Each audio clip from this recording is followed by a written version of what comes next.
Hey guys, Dr. Tim here. I'm a physical therapist over at Physio Orthopedics and Performance. We're located in the Merriman Valley in Akron, Ohio. And I'm here to talk about hamstring loading, either when you're getting poor activation or when you're in the midst of a tendinopathy or a tendon irritation. Loading is key. So there's a couple things you can do in a progression basically. The first one is you're on your back and you're doing a bridge, but you're doing the bridge with your heels up.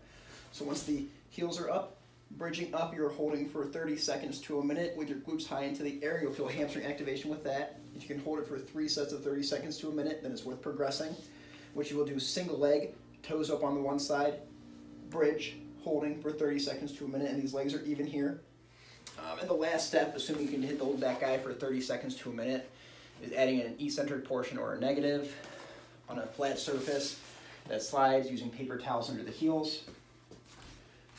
You will go heels up, bridge, and then slowly lower at a 5-second count back to neutral.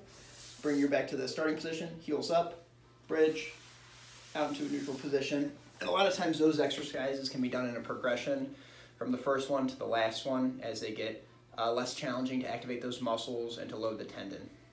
Check us out online at physio-orthoperform.com.